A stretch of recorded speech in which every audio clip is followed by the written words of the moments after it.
겸손과 기도. 찬미 예수님. 그때 예수님께서는 여러 가지 비유로 수석 사제들과 백성의 원로들에게 말씀하셨다. 하늘나라는 자기 아들의 혼인잔치를 베푼 어떤 임금에게 비길 수 있다. 그는 종들을 보내어 혼인잔치에 초대받은 이들을 불러오게 하였다.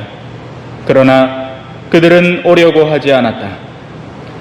그래서 다시 다른 종들을 보내며 이렇게 일렀다. 초대받은 이들에게 내가 잔치상을 이미 차렸소.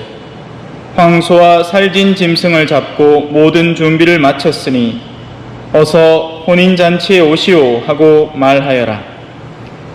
그러나 그들은 아랑곳하지 않고 어떤 자는 밭으로 가고 어떤 자는 장사하러 갔다. 그리고 나머지 사람들은 종들을 붙잡아 때리고 죽였다. 임금은 진노하였다.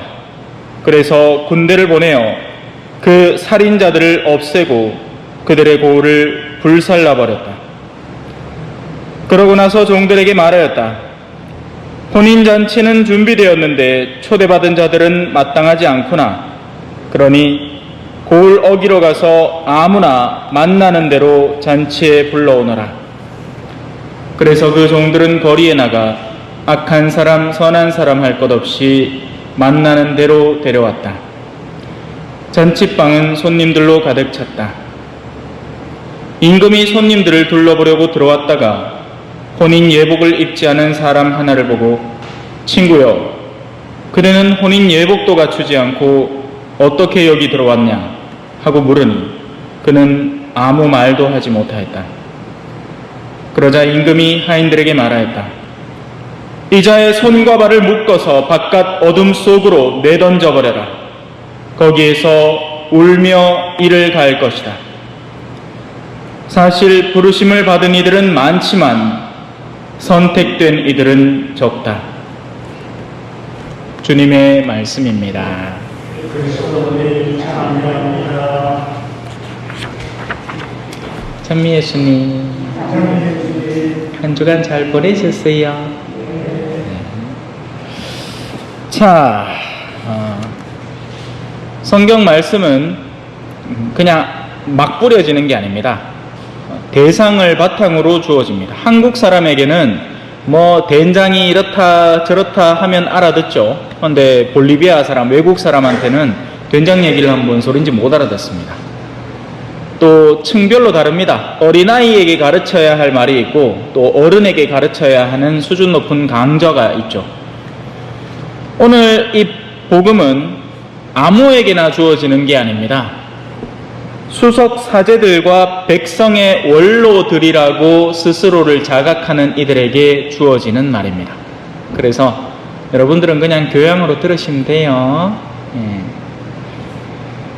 왜냐하면 수많은 순진한 그리스도인들은 양으로서 목자의 목소리를 알아듣고 그 목자가 원하는 방향으로 자신의 삶을 이끌어갑니다. 하지만 수석 사제들과 백성의 원로들은 다르죠. 저항합니다. 불러도 대답 없고 초대에도 응답하지 않는 그들은 자신들의 내면 안에 자신들의 합리성이 주인보다 더 낫다는 생각을 하고 있기 때문이죠. 그러다 보니 우리가 가진 신앙의 기초라는 것을 망각하고 사는 겁니다. 5,000명을 어떻게 먹일까요? 5,000개 빵이 있어야 되죠. 합리적입니다. 그죠? 자, 근데 여러분한테 물고기 2마리하고 빵 5개 줘놓고 5,000명을 먹이랍니다. 말이 안 되죠. 그 말이 안 되는 것이 신앙에서는 말이 되는 것이 되는 것입니다. 그래서 오늘 이 초대를 받은 사람들은 초대는커녕 도로 그 초대를 하러 온 이들을 붙잡아 때리고 죽이기까지 하는 겁니다.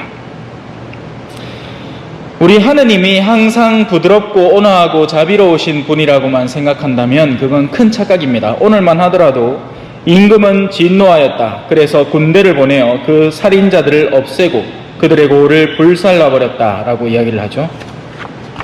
그리고 나서 후반부에도 마찬가지입니다. 이번에는 초대받은 자들이 마땅하지 않으니까 아무나 불러오라고 합니다. 근데 거기에도 조건이 하나 필요했습니다. 그건 바로 혼인예복이라는 거예요. 혼인예복. 우리 신랑 신부로 치마 왜 우리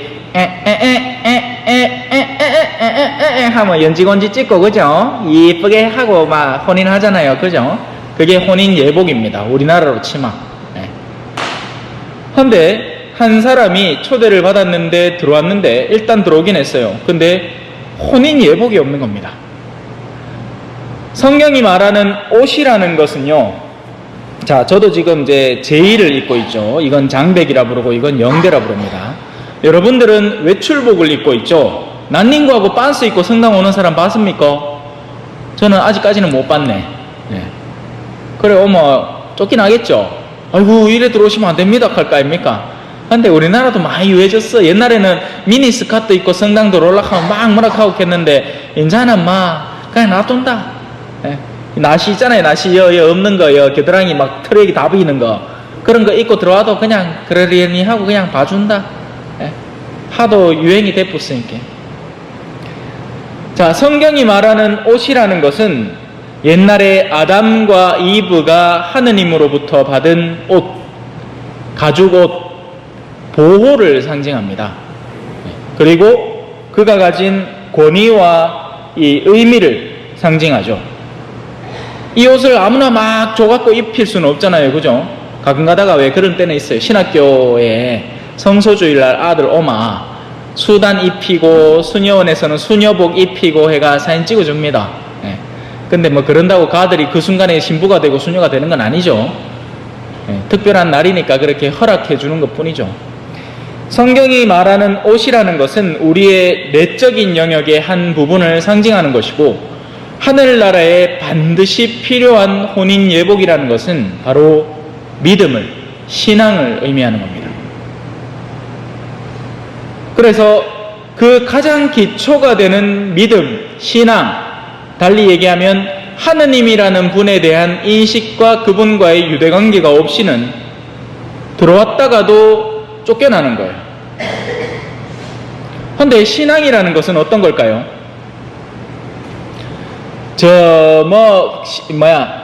불교가 갖고 수계받고, 개신교가 갖고 개신교 세례받고, 또 어디 어디 가갖고 받은 국회의원이 또 성당 와갖고 뒷자리에 떡 앉아 있습니다. 나갈 때 신자들한테 인사하려고. 그러면 성당은 아무나 올 수는 있는 곳이죠. 그렇다고 해서 그 사람이 믿음이 있다고 할 수 있습니까? 없죠. 그 사람은 믿음하고 상관없이 다른 목적으로 성당에 와서 자신의 목적을 취합하려는 사람이 되는 겁니다. 그렇다면 지금 성당에 앉아있는 우리들도 같은 방식으로 내면을 살펴볼 수 있는 거죠.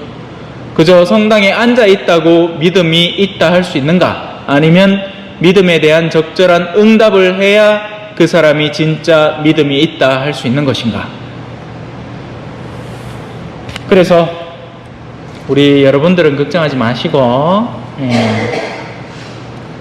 근데 그렇다. 제가 앞전에 얘기해놨죠. 그죠? 사람 수가 너무 없으면 차라리 봉고를 보내가 주일 미사에 오는 게 훨씬 낫다고. 그게 맞고, 그죠? 그래, 알고 계시소. 자, 그렇습니다. 오늘 복음 호송의 말씀이에요. 오늘 너희는 주님 목소리에 귀를 기울여라. 너희 마음을 무디게 하지 마라. 아멘. 찬미 예수님, 겸손과 기도.